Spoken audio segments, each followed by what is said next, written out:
Hi hello ನಮಸ್ಕಾರ ಎಲ್ಲರಿಗೂ nature spirit 9 Kannada tarot card ರೀಡಿಂಗಿಗೆ ವೆಲ್ಕಮ್. ಇವತ್ತು ನಾನು ತಗೋತಾ ಇರುವಂತಹ ರೀಡಿಂಗ್ ಯಾವುದು ಅಂದರೆ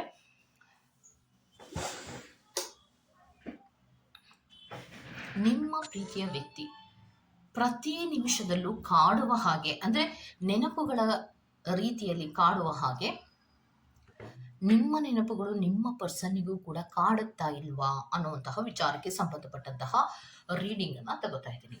ಸೊ ನೀವು ನಿಮ್ಮ ಪರ್ಸನನ್ನು ಪ್ರತಿ ನಿಮಿಷದಲ್ಲೂ ನೆನಪಿಸ್ಕೋತೀರ. ಅವರ ಭಾವನೆಗಳನ್ನು ವ್ಯಕ್ತಪಡಿಸುವಂತಹ ರೀತಿ ಇರ್ಬೋದು, ಅವರ ಮಾತಿರಬಹುದು, ಅವರ ನಡವಳಿಕೆಗಳಿರಬಹುದು, ಅವರ ಪ್ರೀತಿಯನ್ನು ಒಂದು ಕ್ರಿಯೇಟಿವಿಟಿಯಲ್ಲಿ ಹೇಳುವಂತಹ ರೀತಿ ಇರ್ಬೋದು, ಅವ್ರ ಪ್ಯಾಷನ್ ಇರಬಹುದು, ಮತ್ತು ಅವರು ಕಾಳಜಿ ತೋರಿಸುವಂತಹ ರೀತಿ ಇರಬಹುದು, ಅಥವಾ ಕಷ್ಟ ಸುಖಗಳಲ್ಲಿ ಸ್ಪಂದಿಸುವಂತಹ ರೀತಿ ಇರ್ಬೋದು. ಇದೆಲ್ಲವೂ ಕೂಡ ನಿಮಗೆ ಇಷ್ಟ ಆಗ್ತಾ ಇರುತ್ತೆ. ಪ್ರತಿ ಮಾತುಗಳು ಕೂಡ ಅವರು ಏನೇ ಮಾತಾಡ್ತಾ ಇದ್ರು ಕೂಡ ತುಂಬ ಒಂದು ರೀತಿಯ ಖುಷಿ ಕೊಡುವಂತಹ ರೀತಿಯಲ್ಲಿಯೇ ಇರುತ್ತೆ. ಯಾವಾಗಲೂ ಕೂಡ ನೆನಪು ಮಾಡ್ಕೋತೀರ. ಮತ್ತೆ ಮಲಗಿದಾಗಲೂ ಕೂಡ ಅವರದ್ದೇ ಆದಂತಹ ಕನಸುಗಳು ನಿಮಗೆ ಬೀಳ್ತಾ ಇರುತ್ತೆ. ಅಲ್ಲಿಗೆ ದಿನದ 24 ಗಂಟೆಗಳಲ್ಲಿಯೂ ಕೂಡ ಪ್ರತಿ ನಿಮಿಷದಲ್ಲಿಯೂ ನಿಮ್ಮ ಪರ್ಸನನ್ನು ನೀವು ನೆನಪಿಸ್ಕೊತಾನೆ ಇರ್ತೀರ. ಒಂದು ನಿಮಿಷವೂ ಕೂಡ ಬಿಟ್ಟಿರೋಕ್ಕಾಗದೇ ಇಲ್ವಲ್ಲ. ಪ್ರತಿ ನಿಮಿಷ ತಿಂಡಿ ತಿನ್ನುವಾಗಲೂ ನೆನಪಾಗ್ತಾರೆ, ಊಟ ಮಾಡುವಾಗಲೂ ನೆನಪಾಗ್ತಾರೆ, ಪ್ರತಿ ನಿಮಿಷದಲ್ಲೂ ನೆನಪಾಗ್ತಾರಲ್ಲ.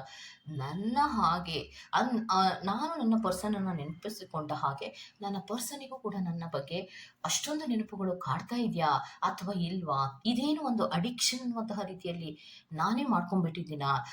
ಇದು ಒಂದು ಪ್ರೀತಿಯ ಅಡಿಕ್ಷನ್ ಗೊತ್ತಾಗ್ತಾ ಇಲ್ವಲ್ಲ ಅನ್ನುವಂತಹ ರೀತಿಯ ಪರಿಸ್ಥಿತಿಗಳಿಗೆ ಯಾರೆಲ್ಲ ಸಿಕ್ಕಾಕೊಂಡಿದ್ದೀರೋ ಅಥವಾ ಆ ರೀತಿಯ ಪರಿಸ್ಥಿತಿಗಳಲ್ಲಿ ಯಾರೆಲ್ಲ ಇದ್ದೀರೋ ಅವರಿಗೆ ಖಂಡಿತವಾಗಿಯೂ ರೀಡಿಂಗ್ ಅನ್ವಯವಾಗುತ್ತೆ.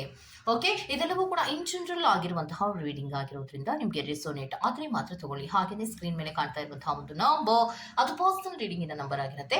ಯಾರಿಗೆಲ್ಲ ಪರ್ಸನಲ್ ರೀಡಿಂಗಿನ ಅವಶ್ಯಕತೆ ಇದೆಯೋ ಅವರೆಲ್ಲರೂ ಕೂಡ ವಾಟ್ಸಪ್ ಮೆಸೇಜ್ ಅನ್ನು ಮಾಡೋದ್ರ ಮೂಲಕ ಪೇ ಮಾಡಿ ನಿಮ್ಮ ರೀಡಿಂಗ್ಸ್ಗಳನ್ನು ನೀವು ತಗೋಬಹುದಾಗಿರುತ್ತೆ. ಓಕೆ, ಸೊ ರೀಡಿಂಗ್ಗಳನ್ನು ತಗೊಳ್ಳೋದಕ್ಕೆ ಮುಂಚಿತವಾಗಿ ಪ್ಲೀಸ್ ಸೆಲೆಕ್ಟ್ ಯುವರ್ ಆಪ್ಷನ್. ನಿಮ್ಮ ಆಪ್ಷನ್ಗಳನ್ನು ಸೆಲೆಕ್ಟ್ ಮಾಡ್ಕೊಳ್ಳಿ. ನೀವೇನು ಇಮೇಜನ್ನು ನೋಡ್ತಾ ಇದ್ದೀರೋ ಅಥವಾ ನಿಮ್ಮ ಮುಂದೆ ಏನು ಆಪ್ಷನ್ಗಳು ಕಾಣ್ತಾ ಇದೆಯೋ ಆ ಆಪ್ಷನ್ನ ಮೇಲೆ ನಾನು ನಂಬರ್ಗಳನ್ನು ಹಾಕಿದ್ದೇನೆ. ಆ ನಂಬರ್ಗಳನ್ನು ನೋಡಿ ಆಯ್ಕೆಯನ್ನು ಮಾಡ್ಕೊಳ್ಳಿ. 1 ಅನ್ನು ಆಯ್ಕೆ ಮಾಡ್ಕೊಂಡ್ರೆ ಫೈಲ್ ನಂಬರ್ 1, 2 ಅನ್ನು ಆಯ್ಕೆ ಮಾಡ್ಕೊಂಡ್ರೆ ಫೈಲ್ ನಂಬರ್ 2 ಆಗಿರುತ್ತೆ. ಆಯ್ಕೆಯನ್ನು ಮಾಡ್ಕೊಳ್ಳುವಾಗ ಬಹಳ ಕಾನ್ಸಂಟ್ರೇಷನ್ ಇಂದ ಆಯ್ಕೆಯನ್ನು ಮಾಡ್ಕೊಳ್ಳಿ. ನಿಮ್ಮ ಪರ್ಸನ್ ಅನ್ನ 11 ಬಾರಿ ನೆನಪಿಸ್ಕೊಳ್ಳೋದ್ರ ಮೂಲಕ ನೀವೇ ಕೇಳಿ ನಿಮ್ಮ ಪರ್ಸನ್ನಿಗೆ, ನಿಮ್ಮ ನೆನಪುಗಳು ನನಗೆ ತುಂಬ ಕಾಡ್ತಾ ಇದೆ, ನಿಮ್ಮ ಭಾವನೆಗಳಿರ್ಬೋದು, ಪ್ಯಾಷನ್ ಇರ್ಬೋದು, ಪ್ರೀತಿಯನ್ನು ತೋರಿಸುವಂತಹ ರೀತಿ ಇರ್ಬೋದು, ಇದೆಲ್ಲವೂ ಕೂಡ ನನಗೆ ಪ್ರತಿ ನಿಮಿಷದಲ್ಲಿಯೂ ನೀವು ನೆನಪಾಗ್ತೀರಾ. ನೆನಪುಗಳು ನನಗೆ ತುಂಬ ಕಾಡ್ತಾ ಇರುತ್ತೆ. ನನ್ನ ನೆನಪುಗಳು ಕೂಡ ನಿಮಗೆ ಕಾಡ್ತಾ ಇದೆಯಾ ಅನ್ನುವಂತಹ ಪ್ರಶ್ನೆಯನ್ನು ನೇರವಾಗಿ ನಿಮ್ಮ ಪರ್ಸನ್ಗೆ ಕೇಳ್ಬೋದಾಗಿರುತ್ತೆ. ಕಾರ್ಡ್ಸ್ಗಳ ಮೂಲಕ ನಿಮಗೆ ಉತ್ತರ ಸಿಗುತ್ತೆ. ಸೊ ಹಾಗೆ ಡಿಸ್ಕ್ರಿಪ್ಷನ್ ಬಾಕ್ಸ್ನಲ್ಲಿ ಪ್ರತಿ ಪೈನ ಟೈಮಿಂಗ್ಸ್ ಅನ್ನು ಕ್ಲಿಯರ್ ಆಗಿ ಮೆನ್ಷನ್ ಮಾಡಿರ್ತೀನಿ. ನೀವು ಯಾವ ಪೈನ ಸೆಲೆಕ್ಟ್ ಮಾಡ್ಕೊಂಡಿರ್ತೀರೋ ಆ ಪೈನ ಟೈಮಿಂಗ್ಸ್ ಅನ್ನು ನೋಡಿ ಸ್ಕಿಪ್ ಆಗಿ ನಿಮ್ಮ ರೀಡಿಂಗ್ಸ್ಗಳನ್ನು ನೀವು ತಗೋಬಹುದಾಗಿರುತ್ತೆ. ಓಕೆ, ರೀಡಿಂಗ್ ಅನ್ನು ಶುರು ಮಾಡೋಣ. Okay, let's start. File number 1 ಯಾರೆಲ್ಲ ಆಯ್ಕೆಯನ್ನು ಮಾಡ್ಕೊಂಡಿದ್ದೀರೋ ನೀವು ನಿಮ್ಮ ಪರ್ಸನ್ನ ಪ್ರತಿ ನಿಮಿಷದಲ್ಲಿಯೂ ನೆನಪು ಮಾಡ್ಕೊತೀರಾ. ಅವರ ಮಾತುಗಳಿರ್ಬೋದು, ಅವ್ರ ಪ್ರೀತಿಯನ್ನು ತೋರಿಸಿದಂತಹ ರೀತಿ ಇರ್ಬೋದು, ಅಥವಾ ಅವರು ಕಾಳಜಿ ತೋರಿಸ್ತಿದ್ದಂತಹ ರೀತಿ ಇರ್ಬೋದು, ಇದೆಲ್ಲವೂ ನಿಮಗೆ ನೆನಪುಗಳ ಮೂಲಕ ಕಾಡ್ತಾ ಇರಬಹುದು. ಆದರೆ ನಿಮ್ಮ ಪರ್ಸನ್ನಿಗೂ ಅದೇ ರೀತಿಯ ನೆನಪುಗಳು ಕಾಡ್ತಾ ಇದೆಯಾ ಅನ್ನೋದಾದರೆ ಇಲ್ಲ ಅನ್ನುವಂತಹ ಆನ್ಸರು ಬರ್ತಾ ಇದೆ. ನೀವೆಷ್ಟೇ ಪ್ರೀತಿಯನ್ನು ತೋರಿಸಿದ್ರು, ಎಷ್ಟೇ ಕಾಳಜಿಯನ್ನು ತೋರಿಸಿದ್ರು ಕೂಡ ಅವರಿಗೇನು ಅಪ್ರಿಸಿಯೇಷನ್ ಅನ್ನುವಂತಹ ರೀತಿಯಲ್ಲಿ ನಿಮಗೇನು ಪ್ರೀತಿಯನ್ನು ತೋರಿಸೋದಿಲ್ಲ. ಒಂದು ರೀತಿಯ ನಿರ್ಲಕ್ಷ್ಯದ ರೀತಿಯಲ್ಲಿ ಅವರು ವರ್ತಿಸ್ತಾ ಇರುವಂತಹ ಸಾಧ್ಯತೆಗಳು ಇರುತ್ತೆ. ಅಂದರೆ ನಾನು ಎಷ್ಟೇ ಪ್ರೀತಿಯನ್ನು ತೋರಿಸ್ತಾ ಇದ್ರೂ ಕೂಡ ಅವರಿಗೆ ನನ್ನ ಬಗ್ಗೆ ಪ್ರೀತಿ ಇಲ್ಲ ಅನ್ನುವಂತಹ ರೀತಿಯಲ್ಲಿಯೇ ಅವರು ನಿಮ್ಮ ಜೊತೆ ನಡ್ಕೊಳ್ಳುವಂತಹದ್ದು. ನೀವು ಅವ್ರನ್ನ ನೆನಪು ಮಾಡಿಕೊಂಡು ವಿಶ್ ಮಾಡುವಂತಹ ರೀತಿ ಇರ್ಬೋದು, ಬರ್ತ್ಡೇಗೆ ವಿಶ್ ಮಾಡುವಂತಹ ರೀತಿ ಇರ್ಬೋದು, ಅಥವಾ ಚಿಕ್ಕ ಪುಟ್ಟ ಕೆಲವೊಂದು ದಿನಗಳನ್ನು ನೆನಪು ಮಾಡಿಕೊಂಡು ಅವರಿಗೆ ವಿಶ್ ಮಾಡಿದ್ರು ಕೂಡ ಅವರು ಯಾವುದೇ ರೀತಿಯಲ್ಲಿಯೂ ನಿಮಗೆ ಒಂದು ರಿಪ್ಲೈಯನ್ನು ಕರೆಕ್ಟಾಗಿ ಮಾಡೋದಿಲ್ಲ. ನಿರ್ಲಕ್ಷ್ಯದ ರೀತಿಯಲ್ಲಿ ಇರ್ತಾರೆ. ನೀವೆಷ್ಟೇ ನೆನಪುಗಳು, ಅವರ ನೆನಪುಗಳು ನಿಮಗೆ ಕಾಡ್ತಾ ಇರಬಹುದು, ನಿಮ್ಮ ನೆನಪುಗಳು ಅವರಿಗೇನು ಕಾಡ್ತಾ ಇಲ್ಲ ಅನ್ನುವಂಥದ್ದನ್ನು ರೆಪ್ರೆಸೆಂಟ್ ಮಾಡ್ತಾ ಇದೆ. ಸೊ ಕೆಲವೊಬ್ಬರಿಗೆ ಪ್ರೀತಿಯಲ್ಲಿ ದೂರ ಆಗಿರುವಂತಹ ಸಾಧ್ಯತೆಗಳು ಅಥವಾ ದೂರ ಹೋಗ್ತಾ ಇರುವಂತಹ ಸಾಧ್ಯತೆಗಳಿರುತ್ತೆ. ನಿಮ್ಮ ಪ್ರೀತಿಯ ವ್ಯಕ್ತಿಯನ್ನ ನೀವು ಎಷ್ಟೇ ನೆನಪಿಸಿಕೊಳ್ತಾ ಇದ್ರೂ ಕೂಡ ಕೆಲವೊಬ್ಬರಿಗೆ ಯೂನಿವರ್ಸ್‌ನಲ್ಲಿ ಮಾತ್ರ ನಿಮ್ಮ ಪರ್ಸನ್ ನಿಮ್ಮನ್ನ ಮರೆತು ಮೂವ್ ಆನ್ ಆಗಿದ್ದಾರೆ ಅನ್ನುವಂಥದ್ದನ್ನ ರೆಪ್ರೆಸೆಂಟ್ ಮಾಡ್ತಾ ಇದೆ. ಬಿಕಾಸ್ ಅಲ್ಲಿ ಮ್ಯಾರೇಜ್ ಅನ್ನು ರೆಪ್ರೆಸೆಂಟ್ ಮಾಡ್ತಾ ಇರೋದ್ರಿಂದ ನಿಮ್ಮ ಪರ್ಸನ್‌ಗೆ ಮದುವೆ ಆಗಿರುವಂತಹ ಸಾಧ್ಯತೆಗಳು ಕೂಡ ಇದೆ. ಪ್ರೀತಿಯನ್ನ ಬಿಟ್ಟು ಅವರು ಒಂದು ಕಮಿಟ್ ಆದಂತಹ ಒಂದು ರಿಲೇಶನ್‌ಶಿಪ್‌ಗೆ ಎಂಟ್ರಿ ಕೊಟ್ಟಿರುವಂತಹ ಸಾಧ್ಯತೆಗಳು ಇರೋದ್ರಿಂದ ಕೆಲವೊಬ್ಬರಿಗೆ ನೆನಪನ್ನ ಮಾಡ್ಕೋತಿಲ್ಲ. ಮತ್ತೆ ಕೆಲವೊಬ್ಬರಿಗೆ ಏನ್ ತೋರಿಸ್ತಾ ಇದೆ ಅಂದ್ರೆ ಟ್ರಯಾಂಗಲ್ ಲವ್ ಸ್ಟೋರಿಯನ್ನ ರೆಪ್ರೆಸೆಂಟ್ ಮಾಡ್ತಾ ಇರೋದ್ರಿಂದ ನಿಮ್ಮನ್ನ ಬಿಟ್ಟು ಹೋದ ತದನಂತರದಲ್ಲಿ ಅಥವಾ ನಿಮ್ಮಿಂದ ದೂರ ಆದ ತದನಂತರದಲ್ಲಿ ಅವರು ಇನ್ನೊಂದು ಪ್ರೀತಿಗೆ ಎಂಟ್ರಿಯನ್ನ ಕೊಟ್ಟಿರುವಂತಹ ಸಾಧ್ಯತೆಗಳಿರೋದ್ರಿಂದ ನೀವೆಷ್ಟೇ ನೆನಪು ಮಾಡ್ಕೊಂಡ್ರು ಕೂಡ ನಿಮ್ಮ ಪರ್ಸನ್ನು ನಿಮ್ಮನ್ನ ನೀವು ನೆನಪು ಮಾಡ್ಕೊಳ್ಳುವಂತಹ ರೀತಿಯಲ್ಲಿ ಏನು ಮಾಡ್ಕೊಳ್ಳೋದಿಲ್ಲ ಅನ್ನುವಂಥದ್ದನ್ನ ರೆಪ್ರೆಸೆಂಟ್ ಮಾಡ್ತಾ ಇದೆ. ಸೊ ಅವರು ಮೂವ್ ಆನ್ ಆಗಿರೋದ್ರಿಂದ ನೀವು ಸುಮ್ಮನೆ ಅವರ ನೆನಪುಗಳನ್ನ ಮಾಡ್ಕೊಳ್ತಾ ನಾನೆಷ್ಟು ಟೈಮನ್ನು ವೇಸ್ಟ್ ಮಾಡ್ತಾ ಇದ್ದೀನಿ, ಸೊ ನಾನು ಯಾಕಪ್ಪ ಇಷ್ಟೊಂದು ನೆನಪು ಮಾಡ್ಕೋತಾ ಇದ್ದೀನಿ, ನನ್ನ ನೆನಪುಗಳು ಅವರಿಗೆ ಬರ್ತಾ ಇಲ್ವಾ, ನಾನು ಕೂಡ ಮೂವ್ ಆನ್ ಆಗಬೇಕೇನೋ ಅನ್ನುವಂತಹ ರೀತಿಯ ಆಲೋಚನೆಗಳನ್ನು ಕೆಲವೊಬ್ಬರು ಮಾಡ್ತಿದ್ದೀರಾ. ಆದರೂ ಕೂಡ ನಿಮ್ಮ ಕೈಲಿ ಮೂವ್ ಆನ್ ಆಗೋದಕ್ಕೆ ಆಗ್ತಾ ಇಲ್ಲ. ಆದರೆ ನಿಮ್ಮ ಪರ್ಸನ್ ಮಾತ್ರ ನಿಮ್ಮನ್ನು ನೆನಪು ಮಾಡ್ಕೊಳ್ಳುವಂತಹ ರೀತಿ ನಿಮ್ಮಷ್ಟು ಇಲ್ಲ. ಅವರು ಅವರ ಪಾಡಿಗೆ ಇದ್ದಾರೆ.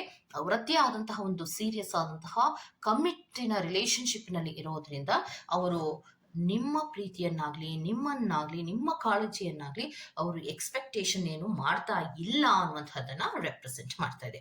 ಇದು ಜನರಲ್ ರೀಡಿಂಗ್ ಆಗಿರೋದ್ರಿಂದ ನಿಮಗೆ ನಿಮ್ಮ ಪರ್ಸನಲ್ ವಿಚಾರಗಳ ಬಗ್ಗೆ ತಿಳ್ಕೋಬೇಕು ಅಂದ್ರೆ ಪರ್ಸನಲ್ ರೀಡಿಂಗಿನ ಮೂಲಕ ನೀವು ತಿಳ್ಕೋಬಹುದಾಗಿರುತ್ತೆ. Go to the next point number 2. Okay, point number 2 ಯಾರೆಲ್ಲ ಆಯ್ಕೆಯನ್ನು ಮಾಡ್ಕೊಂಡಿದ್ದೀರಾ? ಸೊ ನಿಮಗೆ ಕಾರ್ಡ್ಸ್ಗಳ ಮೂಲಕ ಏನು ಬರ್ತಾ ಇದೆ ಅನ್ನೋದಾದ್ರೆ, ನೀವು ಎಷ್ಟು ಟೈಮನ್ನು ಕೊಡ್ತೀರಾ, ಎಷ್ಟು ಪ್ರೀತಿಯನ್ನು ಕೊಡ್ತೀರಾ, ಎಷ್ಟು ಕಾಳಜಿಯನ್ನು ಕೊಡ್ತೀರಾ, ಎಷ್ಟು ಸಹಾಯವನ್ನು ಮಾಡ್ತೀರಾ, ಮತ್ತು ಪ್ರತಿ ನಿಮಿಷದಲ್ಲಿಯೂ ಕೂಡ ನೀವು ಅವರನ್ನು ನೆನಪಿಸ್ಕೊಂಡ್ರೂ ಕೂಡ ನಿಮ್ಮ ಪರ್ಸನ್ ನಿಮ್ಮನ್ನ ಅಷ್ಟೊಂದೇನು ನೆನಪಿಸ್ಕೊತಾ ಇರಲ್ಲ ಅನ್ನುವಂಥದ್ದನ್ನು ರೆಪ್ರೆಸೆಂಟ್ ಮಾಡ್ತಾ ಇದೆ. ನೆಗ್ಲೆಕ್ಟೆಡ್ ಅನ್ನುವಂತಹ ಕಾರ್ಡು ಬರ್ತಾ ಇದೆ. ಸೊ ಅವರು ನೆಗ್ಲೆಕ್ಟ್ ಅನ್ನ ಮಾಡ್ತಾರೆ. ಸೊ ನೀವೇನಾದ್ರೂ ಅವ್ರ ಹತ್ರ ಮಾತಾಡ್ಬೇಕು ಅನ್ನೋದಾದ್ರೆ ಅಥವಾ ಅವರು ನಿಮ್ಮ ಹತ್ರ ಮಾತಾಡ್ಬೇಕು ಅನ್ನೋದಾದ್ರೆ ಅಲ್ಲಿ ಮನಿ ಮ್ಯಾಟರ್ ಅನ್ನೋದು ಬಂದೇ ಬರುತ್ತೆ ಅನ್ನುವಂಥದ್ದನ್ನ ರೆಪ್ರೆಸೆಂಟ್ ಮಾಡ್ತಾ ಇದೆ. ನೀವ್ ಅನ್ಕೋತೀರಾ ನಾನು ಪ್ರೀತಿಯಿಂದ ಮಾತಾಡ್ಬೇಕು, ನಾನು ಕಾನ್ವರ್ಸೇಷನ್ಸ್ ಅನ್ನ ಮಾಡಬೇಕು, ನನಗೊಂದಷ್ಟು ಟೈಮ್ ಬೇಕು ನನ್ನ ಪರ್ಸನಿನ ಜೊತೆಯಲ್ಲಿ ಮಾತಾಡೋದಿಕ್ಕೆ ಅನ್ನೋದಾದ್ರೆ ನಿಮ್ಮ ಪರ್ಸನ್ ನಿಮ್ಮ ಜೊತೆ ಮಾತಾಡ್ತೀವಿ, ಏನಾದರೂ ಕಮ್ಯುನಿಕೇಶನ್ಸ್ ಅನ್ನ ಮಾಡಬೇಕು ಅಂದ್ರೆ ಅದು ಮನಿ ಮ್ಯಾಟರ್ನ ವಿಚಾರಕ್ಕೆ ಸಂಬಂಧಪಟ್ಟಂತೆಯೇ ಹೆಚ್ಚಾಗಿ ಅವರು ಮಾಡುವಂತಹ ಸಾಧ್ಯತೆಗಳಿರುತ್ತೆ. ಅಂದ್ರೆ ನಿಮ್ಮ ಹತ್ರ ಅವರು ಎಕ್ಸ್ಪೆಕ್ಟೇಷನ್ಗಳನ್ನ ಮನಿಯ ವಿಚಾರಕ್ಕೆ ಸಂಬಂಧಪಟ್ಟಂತಹ ಎಕ್ಸ್ಪೆಕ್ಟೇಷನ್ಸ್ಗಳನ್ನ ಮಾಡುವಂತಹ ಸಾಧ್ಯತೆಗಳಿರುತ್ತೆ. ಮತ್ತೆ ನಿಮ್ಮ ಕಾಳಜಿ ಆಗ್ಲಿ ನಿಮ್ಮ ಪ್ರೀತಿ ಆಗ್ಲಿ ನಿಮ್ಮ ಟೈಮ್ ಆಗ್ಲಿ ಅವ್ರಿಗೆ ಯಾರಿಗೂ ಅವರಿಗೇನೋ ಅವಶ್ಯಕತೆ ಇಲ್ಲ. ಮತ್ತೆ ಇನ್ನೊಂದೇನು ಅಂದ್ರೆ ಪ್ರೀತಿಯ ವಿಚಾರದಲ್ಲಿ ಅವರು ಸಮಾಧಾನವಾಗಿ ಇರೋದಿಲ್ಲ. ಎಷ್ಟೋ ವಿಚಾರಗಳನ್ನ ಬಚ್ಚಿಟ್ಟಿರ್ತಾರೆ. ಮತ್ತೆ ಒಂದು ರೀತಿಯ ಮಿಸ್ಅಂಡರ್ಸ್ಟ್ಯಾಂಡಿಂಗ್ಗಳಲ್ಲಿ ನೀವಿಬ್ರು ಇರುವಂತಹ ಸಾಧ್ಯತೆಗಳು ಇರುತ್ತೆ ಅನ್ನುವಂಥದ್ದನ್ನ ರೆಪ್ರೆಸೆಂಟ್ ಮಾಡ್ತಾ ಇದೆ. ಹಲವಾರು ಚಾಲೆಂಜಸ್ಗಳನ್ನ ಪ್ರೀತಿಯ ವಿಚಾರದಲ್ಲಿ ಫೇಸ್ ಮಾಡಬೇಕಾಗಿರುವಂತಹ ಸಂದರ್ಭಗಳು ಇರುತ್ತೆ. ಅಂದ್ರೆ ಪ್ರೀತಿಯ ವಿಚಾರಕ್ಕೆ ಸಂಬಂಧಪಟ್ಟಂತೆ ಥರ್ಡ್ ಪಾರ್ಟಿ ಸಿಚುಯೇಷನ್ ಇರಬಹುದು, ಅಥವಾ ಸೀರಿಯಸ್ ಕಮಿಟ್ಮೆಂಟ್ ಅನ್ನ ಅವ್ರು ಮಾಡ್ಕೊಂಡಿದ್ರು ಕೂಡ ಇಲ್ಲ ಮಾಡ್ಕೊಂಡಿಲ್ಲ ಅನ್ನುವಂತಹ ರೀತಿಯಲ್ಲಿ ಕೆಲವೊಬ್ಬರು ಬಚ್ಚಿಡ್ತಾ ಇರ್ತಾರೆ. ಕಮ್ಯುನಿಕೇಶನ್ಸ್ ಅನ್ನ ಮಾಡ್ಬೇಕು ಅಂದ್ರೂ ಕೂಡ ಕರೆಕ್ಟ್ ಆದಂತಹ ಕಮ್ಯುನಿಕೇಟ್ ಅನ್ನು ಮಾಡೋದಿಲ್ಲ. ಮತ್ತೆ ಕಮ್ಯುನಿಕೇಶನ್ಸ್ ಅನ್ನ ಮಾಡಬೇಕು ಅನ್ನುವಂತಹ ಆಲೋಚನೆಗಳು ಬಂದಾಗ ಅಥವಾ ಆ ಕಡೆಯಿಂದ ಏನಾದರೂ ನಿಮಗೆ ಫೋನ್ಗಳು ಬಂದಾಗ ಅಥವಾ ಮೆಸೇಜ್ಗಳು ಬಂದಾಗ ಅದು ಮನಿ ಮ್ಯಾಟರ್ಗೆ ಸಂಬಂಧಪಟ್ಟಂತೆ ಆಗಿರುತ್ತೆ ಹೊರತು ಪ್ರೀತಿಯ ರೀತಿಯಲ್ಲಿ ಆಗಿರುವುದಿಲ್ಲ. ಒಂದು ರೀತಿಯಲ್ಲಿ ಒಂದು ಸೆಲ್ಫಿಶ್ ಅನ್ನುವಂತಹ ರೀತಿಯಲ್ಲಿಯೇ ಬಿಹೇವ್ ಅನ್ನ ಮಾಡ್ತಾ ಇರ್ತಾರೆ ಅನ್ನುವಂಥದ್ದನ್ನ ರೆಪ್ರೆಸೆಂಟ್ ಮಾಡ್ತದೆ.